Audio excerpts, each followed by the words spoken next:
Chers téléspectateurs, chères téléspectatrices, que la paix et les bénédictions d'Allah soient sur vous. Bienvenue à notre émission L'Islam en question. Au sommaire de l'émission d'aujourd'hui, nous allons parler de la rencontre entre l'Occident et l'Orient. Et afin de traiter ce sujet, nous allons être assistés par nos deux intervenants qui sont Fatih Kaderi, responsable des actions humanitaires au sein de Humanity First, et Saïd Hadiwi, qui est le secrétaire de la prédication dans le département des Yvelines. Je vous dis à tous deux, assalamu alaikum wa rahmatullahi wa barakatuhu. Salam wa rahmatullahi wa barakatuhu. Alors sans plus tarder, je vais vous poser la toute première question. En fait, la question, je vais la poser maintenant à Fatih. Est-ce que vous pourriez me dire s'il y a eu une influence de l'islam sur la Renaissance ? Alors, dans un premier temps, avant de commencer cette question, en fait, donc, pour situer un petit peu, donc, le monde arabo-musulman à l'époque était à son apogée, du moins le monde arabo-musulman a une grande expansion, que ce soit géographique ou que ce soit au niveau de la littérature, au niveau de nombreux domaines, en fait, au niveau des sciences. Donc, et il faut savoir aussi que c'était des grands commerçants. Le monde arabo-musulman comprenait énormément de grands commerçants et forcément, qui dit commerce, dit expansion, et donc il y avait forcément un échange entre ces deux, l'Orient et l'Occident, car l'homme a toujours besoin d'aller chercher des denrées qu'il ne connaît pas, a toujours besoin d'aller vendre un maximum de choses, et donc il y a toujours eu un échange entre ces deux civilisations, et cet échange n'a pas été soudain, il s'est construit sur le temps, et malgré la distance entre l'Occident et l'Orient, on peut être sûr qu'il y a eu non seulement des échanges commerciaux, mais grâce à ces échanges commerciaux, il y a eu des échanges concernant la vie de tous les jours, concernant la poésie. Forcément, quand on va visiter un pays ou quand on va dans un endroit, les gens sont intrigués car ils ne vous connaissent pas, donc ils ont envie d'apprendre, ils aiment bien savoir d'où vous venez, quelles sont les différences. Vous apportez toujours, quand vous allez dans un endroit, vous apportez souvent vos différences, vous expliquez d'où vous venez, comment est votre pays, vous décrivez vos paysages. Donc, ces échanges commerciaux ont permis justement d'échanger aussi des échanges culturels. Ça a permis aussi, entre l'Orient et l'Occident, on a pu, les commerçants, quand ils allaient d'un point A à un point B, donc ils ramenaient leurs denrées, ils ramenaient ce qu'ils allaient vendre, et en plus de ça, ils ramenaient leur culture qu'ils partageaient forcément avec les gens qu'ils côtoyaient. Et au retour aussi, il faut savoir qu'au retour aussi, quand ces personnes retournaient à leur domicile, ils rapportaient aussi de ce qu'ils avaient vu, ils rapportaient aussi sûrement des produits de pays qu'ils ne connaissaient pas, ils rapportaient aussi sûrement des choses qu'ils n'avaient jamais vues en retour. Donc il y a eu toujours un échange entre ces deux civilisations, et donc forcément, à partir du moment où il y a échange, il y a forcément un impact. Et on peut penser historiquement, sachant que le monde arabo-musulman était à ce moment-là, était à son apogée, était vraiment loin, on peut penser qu'en fait l'Occident a utilisé justement cet apport qu'ils avaient grâce à ces échanges commerciaux pour justement ils ont puisé justement de ces connaissances, ils ont puisé de la culture arabo-musulmane pour évoluer, pour s'agrandir. Donc là, vous avez parlé d'échanges de denrées. Est-ce qu'il est possible qu'il y ait eu des échanges de culture, des échanges de livres à travers la route de la soie ? Je pense que forcément, je pense qu'il y a eu des échanges. Il faut savoir qu'à l'époque, les Arabes étaient des grands poètes. Ils écrivaient, il y avait les contes de mille et demi. Je pense que la littérature a dû avoir un grand impact, et forcément il y a eu des échanges de livres, il y a forcément aussi des personnes de l'Occident qui ont dû aller visiter ces pays justement parce que cette culture était tellement riche qu'ils ont voulu apprendre ce qu'elle avait à leur apporter, je pense. D'accord, donc maintenant est-ce que, je vais m'adresser maintenant à Saïd Hadiwi, est-ce que vous avez un exemple d'un pays ou d'une nation ou d'une île éventuellement qui aurait bénéficié d'un échange tel de culture et qui ait reçu un appel d'air au niveau de toutes ces sciences, de toutes ces connaissances ? Justement, en guise d'introduction, avant de répondre à votre question, en guise d'introduction, on pourrait d'abord faire un constat, on va dire contemporain, de l'état dans lequel les Occidentaux et même les Orientaux, mais plus souvent les Occidentaux, perçoivent leur civilisation comme étant née en fait d'un essor soudain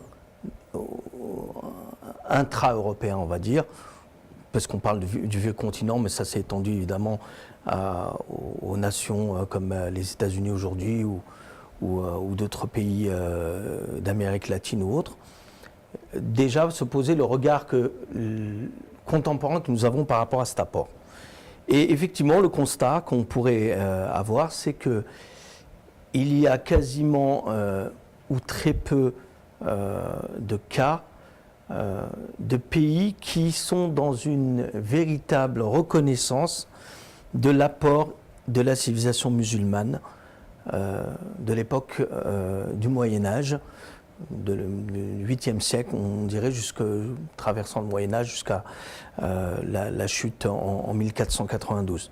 Donc de ce côté-là, il y a vraiment un déni, je dirais, de l'apport, ou tout au moins une minimisation de cet apport-là, si ce n'est concernant l'Espagne musulmane, qui effectivement ne peut pas, cette période-là ne peut pas être éclipsée d'un revers de main en disant que l'apport n'a pas existé. Il a existé en Espagne, mais grosso modo, c'est tout ce que les gens ont comme information. Alors on a différents exemples qui nous prouvent que non seulement on a cette idée un petit peu qu'il faut démystifier, que l'Europe et la civilisation musulmane, l'Europe chrétienne et la civilisation musulmane n'ont eu des échanges qu'à travers les croisades. Et donc à travers des guerres intestines d'un côté, et des guerres, pas intestines, pardon, des guerres entre chrétiens et musulmans pour des causes religieuses.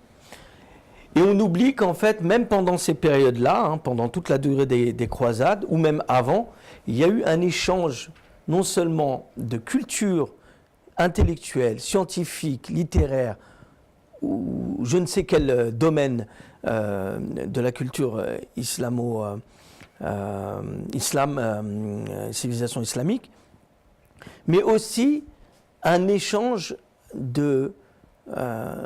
un véritable, comment on appelle ça, un échange au niveau des personnes. C'est-à-dire il y a véritablement des flux, on ne pourrait pas dire des flux migratoires, mais des gens des sociétés chrétiennes de l'époque qui venaient s'installer pour acquérir cette connaissance auprès des royaumes musulmans et vice-versa.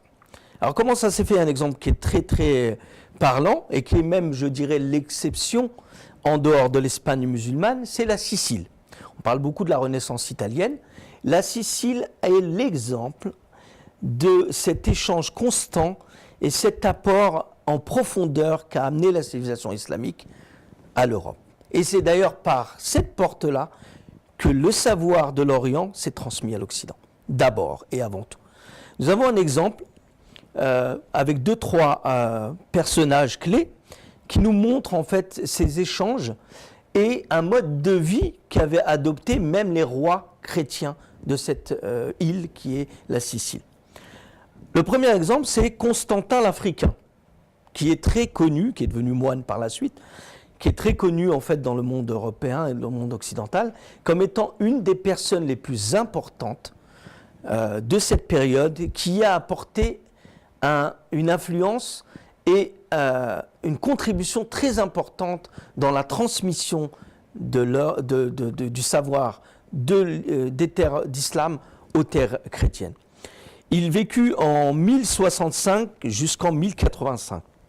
Il était musulman de naissance, mais il s'est converti au catholicisme. Et lorsqu'il est rentré en Sicile, il rapporta de Carthage des textes médicaux précieux de grands scientifiques musulmans et d'Orient en arabe, et qui les a amenés jusqu'à Salerne, la ville de Salerne en Italie, et puis en Sicile.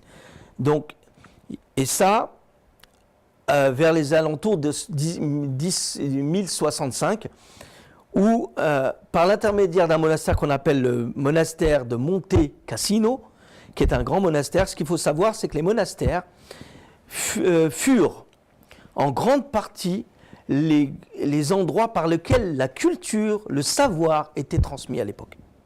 Et j'ai des exemples précis. L'exemple de Constantin l'Africain est parlant. Et je vais revenir sur un exemple que moi j'ai assisté quand j'étais en Allemagne. Au monastère de Monte Cassino, il traduisit en latin les fameux textes médicaux de Ibn el-Jazzar et Isaac Israéli. Ce qu'il faut savoir, c'est qu'à Carthage, donc en Tunisie, la Tunisie actuelle, on avait une effervescence au niveau des sciences qui était apportée par les communautés judéo-musulmanes. Donc, dans la communauté juive et dans la communauté musulmane, il y avait vraiment un foisonnement important de connaissances, notamment au niveau de la médecine, qui a été exploité par ce même Constantin l'Africain. Attendez, dites-moi, donc les monastères à l'époque avaient une bibliothèque bien documentée. Je vais y venir. C'était les endroits par lesquels la transmission se faisait. Un des endroits, ce n'est pas le seul. Donc jusqu'à la Renaissance, en fait, son œuvre à ce Constantin l'Africain était la fondation du savoir médical européen. C'est ça qui a été le socle de sa transmission.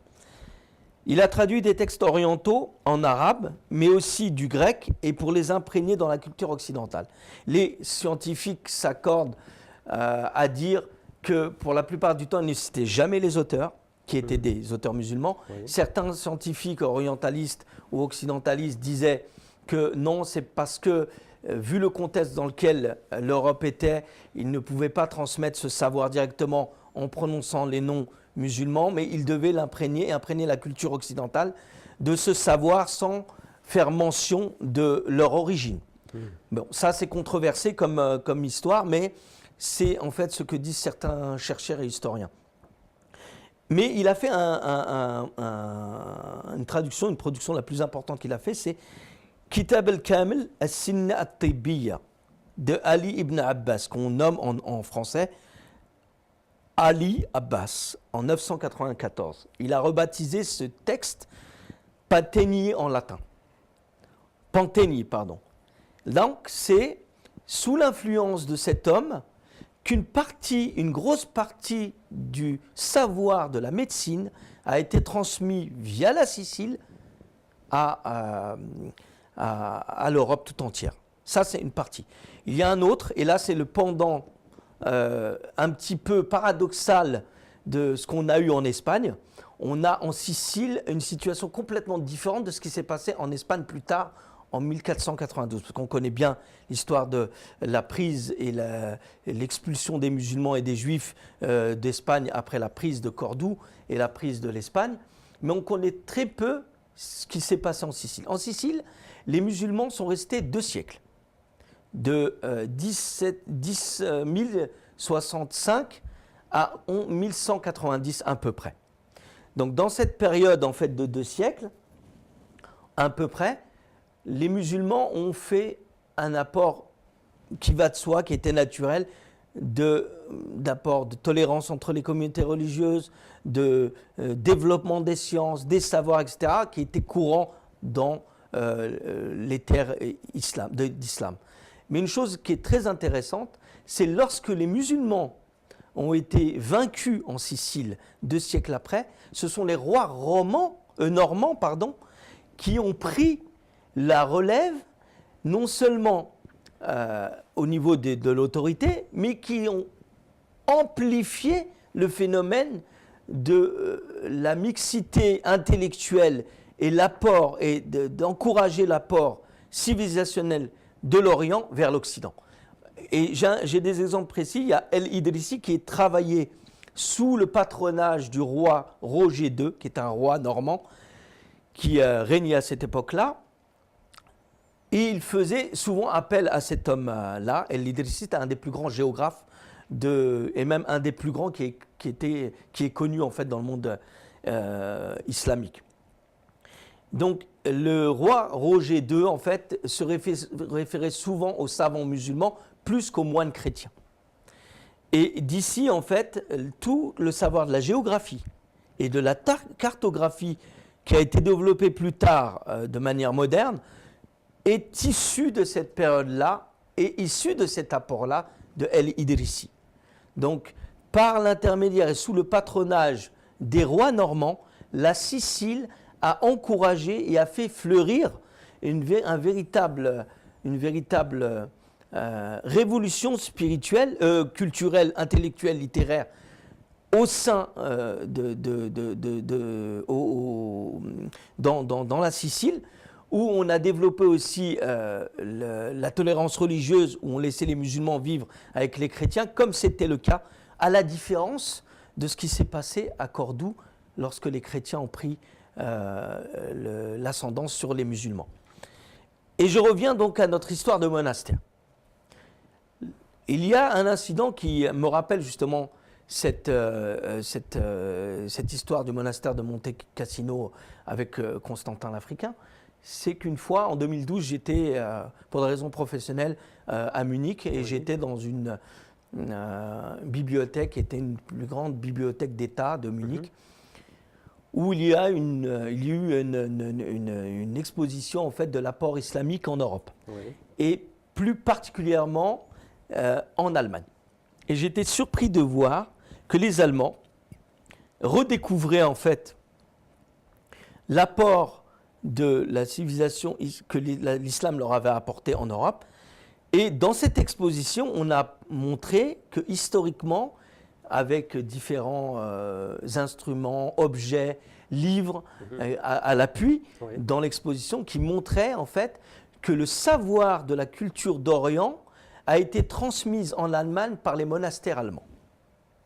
Et d'abord, il a été fait par le biais de la religion en introduisant le Coran et les traductions du Coran dans les monastères chrétiens en Allemagne. Ce qui est extraordinaire, ce qui confirme ce qui a été fait ici, c'est que les endroits les plus symboliques de la transmission du savoir à l'époque dans l'Empire chrétien médiéval, c'était les monastères.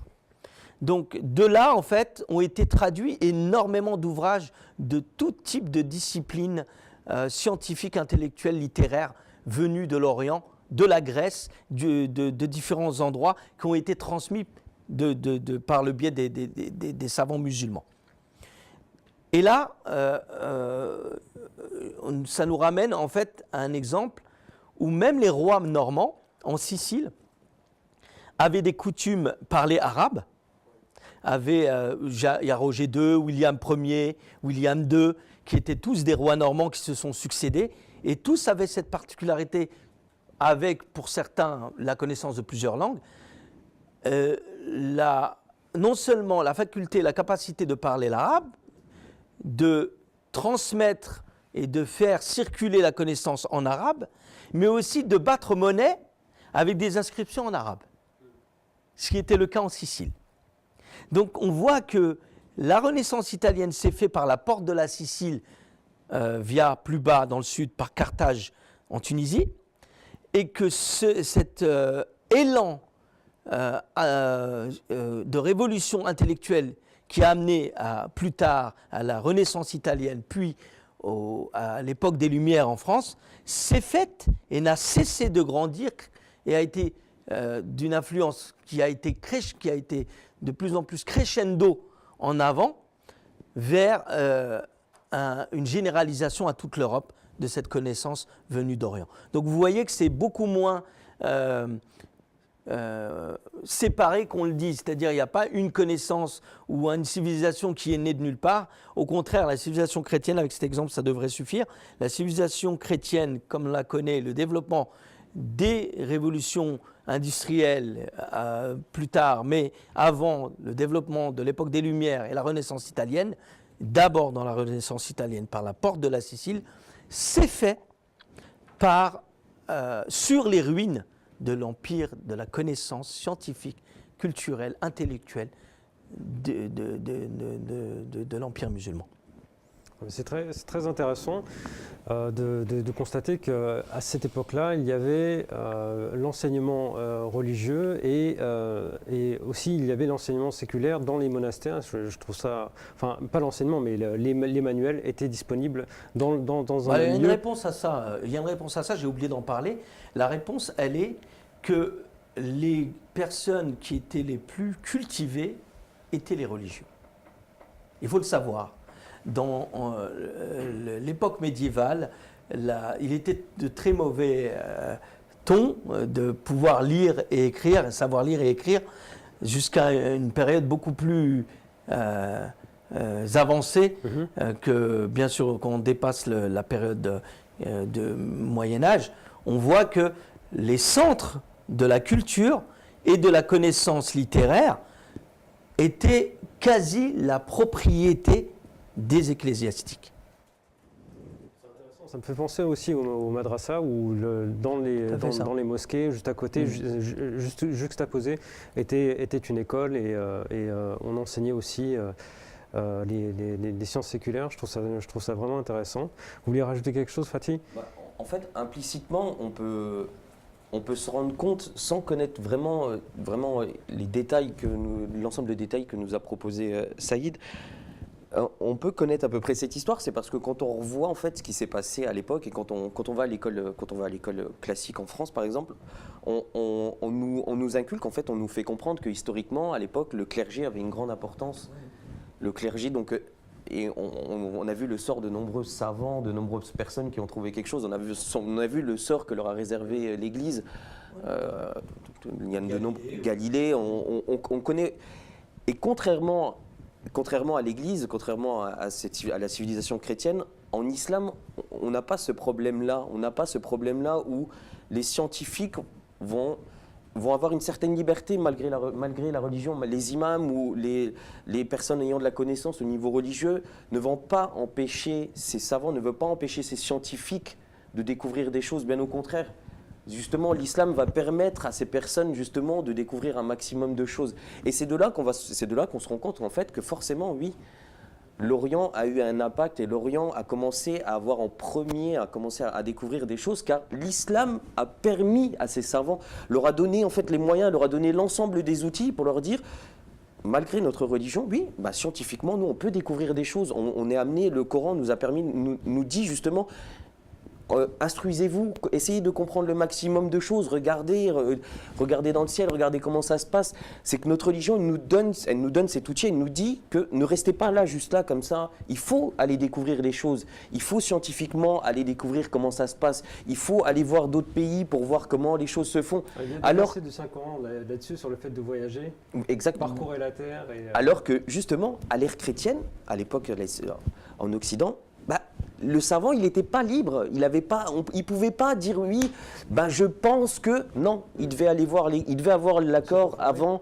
Il fallait que les hommes de foi, il fallait que les hommes pieux lui donnent l'accord, lui disent oui, tu peux dire ça, oui, on peut dire ça au peuple, alors que en Orient, pas du tout. Le savant, il avait cette liberté de découvrir des choses, il avait cette liberté de donner ses idées. Et ça, on l'a un peu oublié. C'est vrai qu'on a l'impression, dans le monde d'aujourd'hui, que les savants, l'ensemble des savants sont de l'ère chrétienne. Alors que non, c'est totalement faux, justement. Il faut se rappeler quand même le sort qu'ont subi ces premières personnes qui ont découvert de nombreuses choses, qu'on a mis sur des bûchers, et encore en plus, on ne sait pas la totalité, parce que ça se trouve, il y a des personnes qui ont découvert des choses fantastiques, et le clergé ne leur a pas laissé s'exprimer. Et ça, on le sait, ça, historiquement, à l'école, on vous l'apprend. Donc, encore plus avec cela, on ne peut pas nier que justement le monde musulman et que le Coran a permis justement à ce monde chrétien, implicitement, ça ne s'est pas vu, c'est passé un petit peu sur les côtés, on le voit pas, on va pas le dire clairement forcément, mais l'Orient a vraiment permis un essor dans le monde entier, a vraiment permis à de nombreuses personnes à découvrir des choses implicitement, même si la chaîne, elle se voit pas clairement. Il ne faut pas oublier vraiment l'apport qu'a eu le Saint-Coran dans le monde entier, vraiment dans l'expansion, dans l'invention de nombreuses choses. C'est que on pourra jamais dire oui, c'est parti de lui. mais il ne faut pas oublier que grâce au Saint-Coran qui a permis à l'Orient vraiment une expansion incroyable, et cette expansion, une fois arrivé son déclin, ah ben, l'ère chrétienne en a profité. Et heureusement, d'un côté, que voilà, maintenant on peut dire, on est conscient que voilà, le Saint-Coran et que vraiment la civilisation arabo-musulmane a vraiment permis au monde entier, vraiment au monde entier d'évoluer et de découvrir d'autres contrées, de découvrir de nouveaux astres, de permettre de nombreuses choses.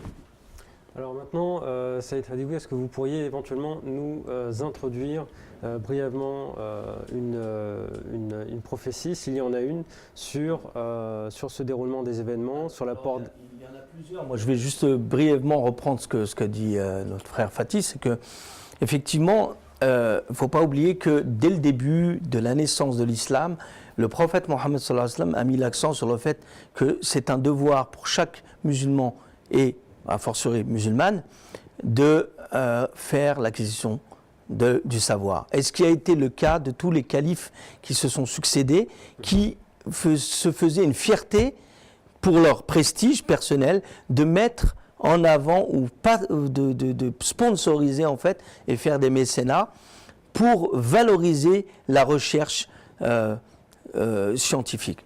Donc là, on a un peu de politique, ils investissaient dans la recherche. En fait, c'était d'abord dans la mentalité musulmane, puisque les textes religieux le permettaient, c'est ce que disait Fatih Saeb, à savoir que ça le permettait.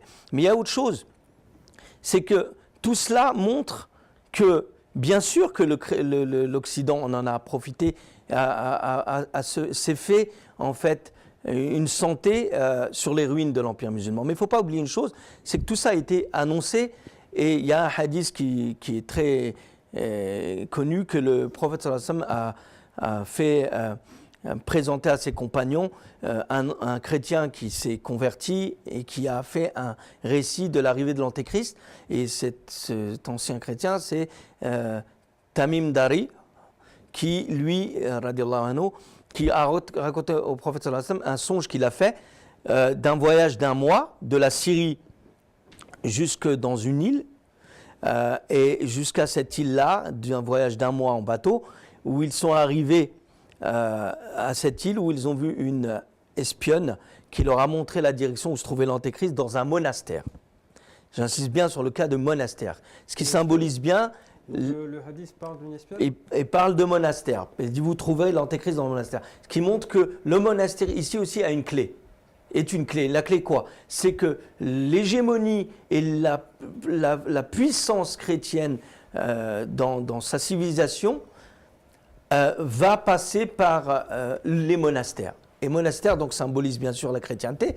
Mais on voit ici que même dans le développement historique de la chute de Cordoue, on voit que même l'histoire de l'espionne, c'est un fait historique qui est connu des historiens de cette période et de cette région, qui montre que la chute des sultans de Cordoue a été faite grâce à l'aide de deux espionnes qui sont restées dans la cour du sultan et qui sortaient les informations au roi chrétien et qui attendaient le moment propice pour pouvoir attaquer et affaiblir l'empire chrétien. Donc l'espionne, elle montre la direction de l'Antéchrist. Et je ne vous cache pas, et ça serait peut-être le sujet d'une prochaine émission, c'est que l'espionne montre la direction où se trouve l'Antéchrist, et on voit bien que dans l'histoire qui s'enchaîne, après 1492, le premier empire qui est né chrétien, puissant, c'est l'Empire britannique, et on voit bien